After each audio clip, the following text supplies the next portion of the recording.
Recording in progress.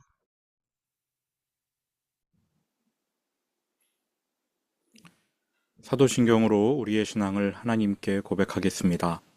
나는 전능하신 아버지 하나님 천지의 창조주를 믿습니다. 나는 그의 유일하신 아들 우리 주 예수 그리스도를 믿습니다.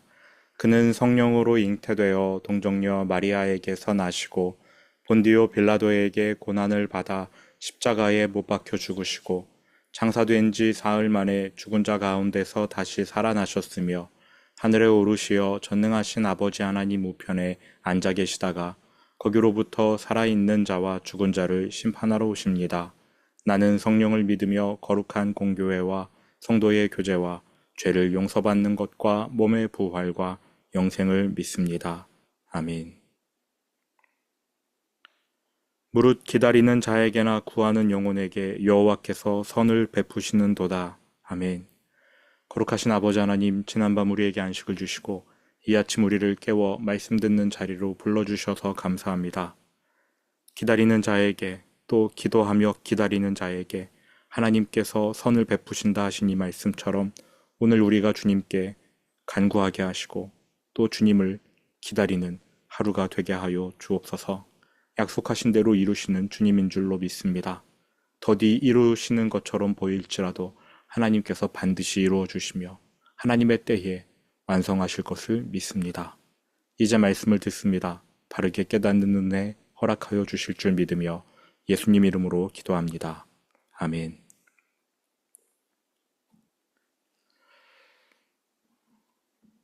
지금까지의 내용을 정리해 보겠습니다. 바벨론을 무너뜨린 사람은 페르시아의 첫 번째 왕 고레스입니다. 고레스는 바벨론을 무너뜨린 후에 포로로 끌려온 유대인들을 본국으로 돌려보내줍니다. 하나님께서 약속하신 일을 이루는 하나님의 도구였습니다. 바벨론으로부터 이스라엘 본토로 귀환하는 1차 귀환은 고레스의 칙령, 포고령으로 이루어졌습니다. 그가 유대인 귀환을 명령했다면 그 명령을 실무적으로 진행한 사람은 다니엘이었습니다. 다니엘이 바벨론으로 끌려가야 했던 이유 하나가 바로 이것이었습니다. 하나님께서 유대인들을 본국으로 돌려보내실 것이다. 이 약속을 이루시는데 다니엘 같은 사람이 필요했던 것이지요. 이렇게 1차 귀환이 이루어졌고요. 1차 귀환이 이루어진 이후에도 다니엘은 여전히 바벨론 도읍에서 총리로 지냈습니다.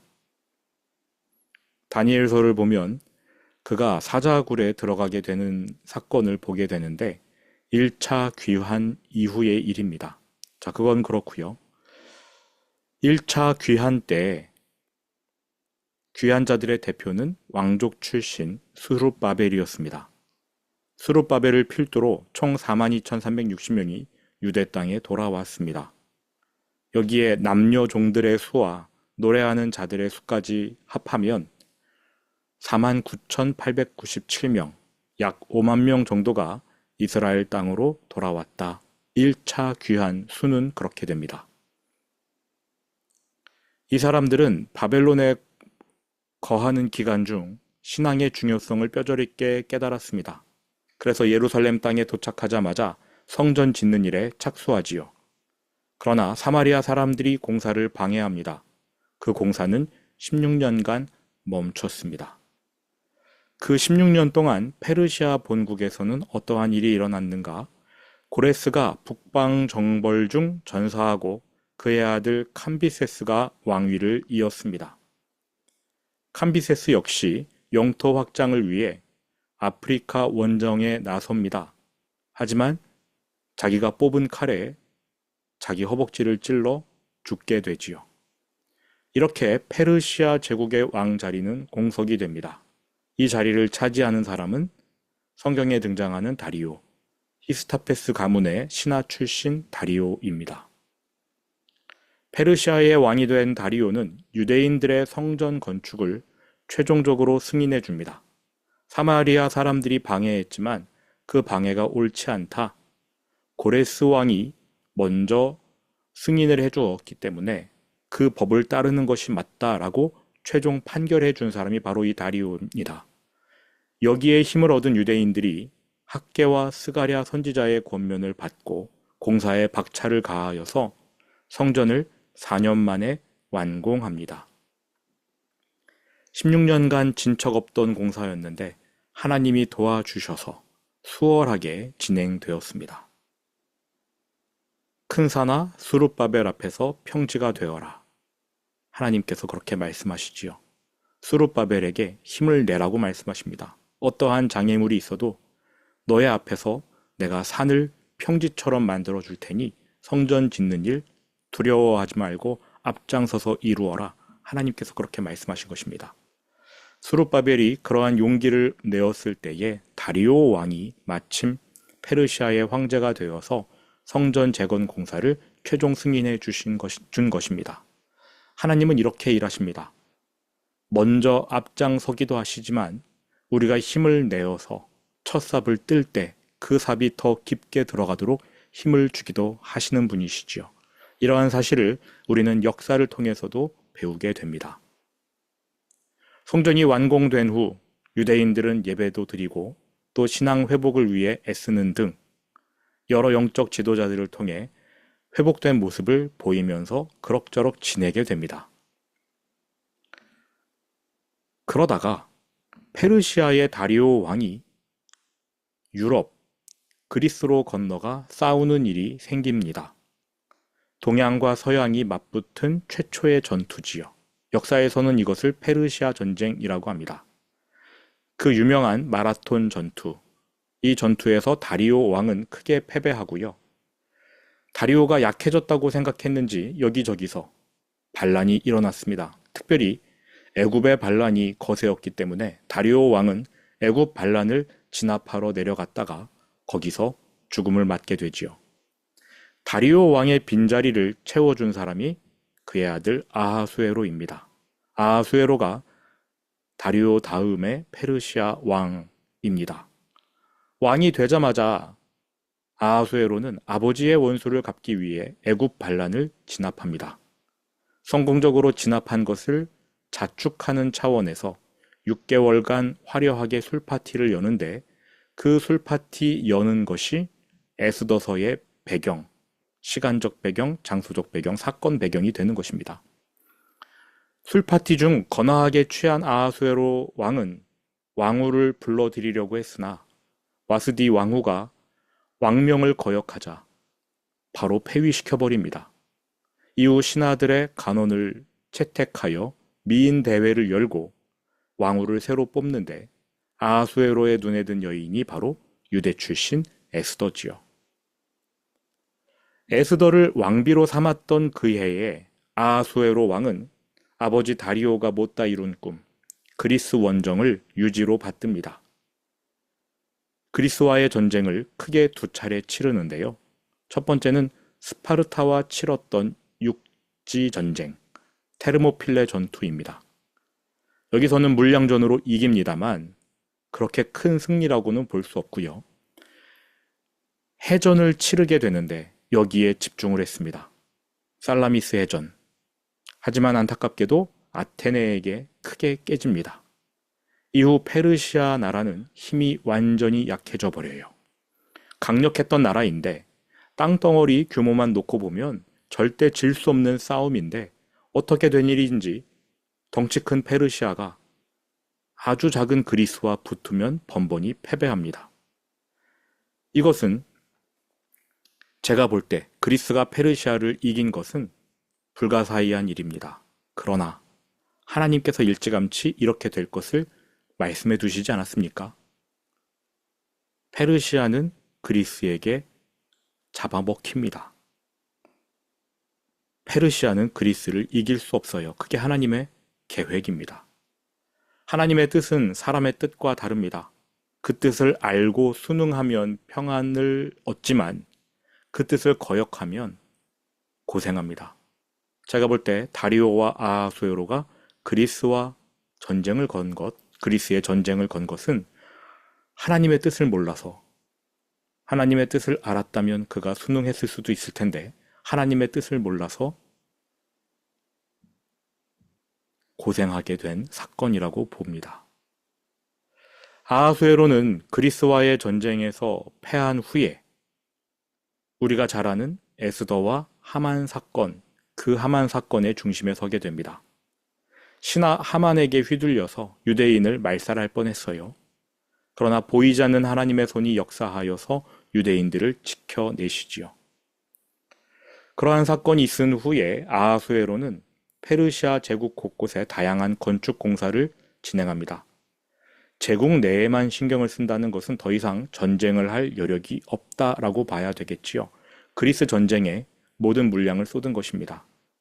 아하수에로의 최대 업적은 그래서 제국 안에 큼직한 건축물들을 세운 정도가 아닐까 생각합니다.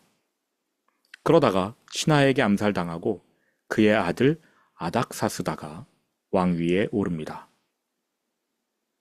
역사가 말해주지 않았지만 분명히 이 아들이 아버지의 죽음에 연관되어 있는 것 같긴 합니다. 아닥사스다는 구약 성경의 마지막을 장식하는 페르시아 왕입니다. 지금 여기 화면에 보이는 이 5명의 왕은 다 성경에 등장하는 사람들입니다. 캄비세스라는 사람만 아닥사스다라는 또 다른 이름으로 등장할 뿐이고요. 나머지는 다 이 이름으로 등장합니다. 고레스, 캄비세스, 다리오, 아하수에로, 아닥사스다. 구약 성경의 마지막을 장식하는 페르시아 왕 아닥사스다는 학사이자 제사장인 에스라에게 유대 귀환을 허락해 줍니다. 에스라가 아닥사스다 왕에게 유대인의 본국 귀환을 요청하고 승낙을 얻어요. 그래서 2차 귀환이 이루어집니다. 에스라 7장 1절, 이 일 후에 바사왕, 페르시아 왕 아닥사스다가 왕위에 있을 때에 에스라라 하는 자가 있으니라. 아닥사스다 시대 에스라가 고위 관료였는지 아닌지는 모르겠어요. 성경은 그냥 학자이고 제사장이라고 소개할 뿐인데 어떻게 이 사람이 왕 측근으로 가서 왕에게 요청하고 또 왕으로부터 배려를 받게 되었는지 그건 알 수 없습니다. 에스라의 요청에 아닥사스다 왕이 포고령을 내립니다. 칙령을 내린 것이지요. 에스라 7장 12절 13절입니다. 모든 왕의 왕 아닥사스다는 하늘의 하나님의 율법에 완전한 학자 겸 제사장 에스라에게 조서를 내리노니 우리나라에 있는 이스라엘 백성과 그들 제사장들과 레위 사람들 중에 예루살렘으로 올라갈 뜻이 있는 자는 누구든지 너와 함께 갈지어다. 이렇게 에스라가 2차 포로 귀환을 이끄는 리더가 되는 것이죠. 그래서 유대인 포로 2차 귀환은 에스라를 통해 이루어집니다. 1차 포로 귀환 때로부터 꽤 시간이 많이 지나서 일어난 일입니다. 대략 70년 정도가 더 지났을 때 일어난 일이에요.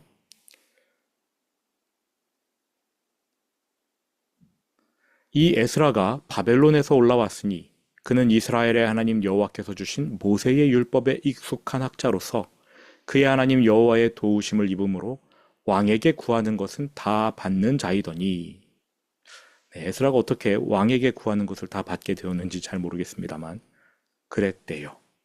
아닥사스다 왕 제7년에 이스라엘 자손과 제사장들과 레위 사람들과 노래하는 자들과 문지기들과 느디님 사람들 중에 몇 사람이 예루살렘으로 올라올 때에 이 에스라가 올라왔으니 왕의 제7년 5째 달이라.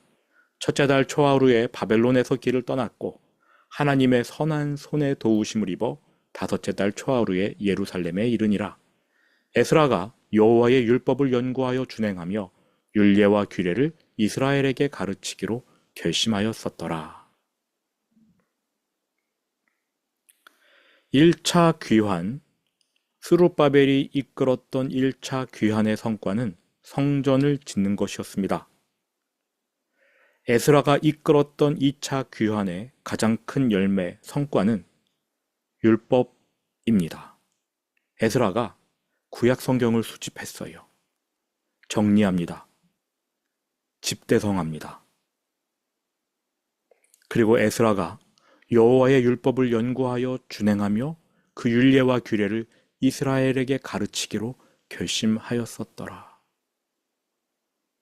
1차 귀환자들은 하드웨어, 성전을 하나님께 예배드리는 그 하드웨어를 구축했다면 에스라는 앞으로 오고 오는 모든 세대가 하나님 말씀을 붙잡을 수 있도록 성경을 연구하고 수집하고 정리했습니다. 그것이 2차 귀환 때에 에스라가 그 일을 주도했다. 너무나 중요한 일을 감당한 사람이지요. 하나님께서 이러한 사람들과 함께 하십니다. 하나님은 이 세상 사람들을 사랑하시지만, 그 자녀들을 사랑하시지만 자기의 말씀보다 더 사랑하시지 않습니다. 하나님이 가장 사랑하시는 것은 자신의 말씀이에요. 우리가 그 말씀을 사랑하면 우리는 하나님이 사랑하시는 그 대상을 사랑하는 것이므로 우리가 큰 은혜를 받게 될 것입니다. 에스라가 2차 귀환을 성공리에 이끈 후 14년 지났을 때 느헤미야라는 또 다른 지도자, 이 사람은 아닥사스다 왕에게 포도주를 따라 바치던 관원이었습니다. 느헤미야가 아닥사스다 왕에게 허락을 받고 유대인 3차 귀환을 이끕니다. 느헤미야가 한 일은 다 무너진 예루살렘 도시의 성벽, 그 성벽을 다시 세우는 일이었습니다. 그러니까 1차 귀환 때 스룹바벨을 필두로 해서 귀환한 사람들은 하나님을 예배하는 하드웨어를, 2차 귀환 때에 에스라는 하나님을 예배하기 위한 소프트웨어를, 그리고 느헤미야는 그렇게 하나님을 예배하는 사람들이 평안하게 살 수 있는 보호, 삶의 보호처를 제공하는 일을 담당한 것입니다. 예배, 삶에서의 예배, 그리고 예배자의 삶, 이러한 순서로 하나씩 하나씩 하나씩 하나님이 세워 나아가시는 것을 볼 수 있습니다. 에스라 느헤미야 시대를 마지막으로 이제 말라기 선지자, 구약의 말라기 선지자가 등장하는데요. 그때까지도 페르시아의 왕은 아닥사스다입니다. 에스라는 458년, 느헤미야는 444년, 그리고 14년 더 지나서 말라기 선지자가 등장하고 구약 성경이 마무리됩니다. 성경은 마무리되지만 이후의 역사는 계속 진행이 되지요. 그러한 역사까지도 다 읊었던 사람이 누구냐? 다니엘입니다. 다니엘이 이 모든 역사를 환상을 통해서 또 그가 받은 계시를 통해서 성경에 남겼습니다.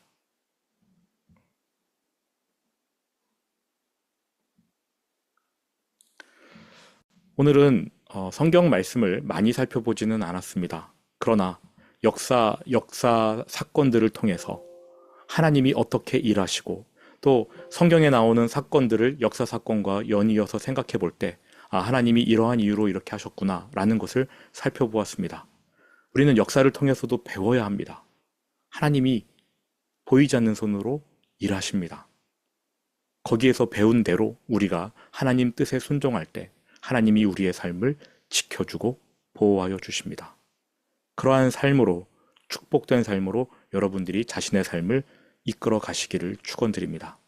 들은 말씀 마음에 새기면서 주기도문으로 오늘 예배를 마치겠습니다.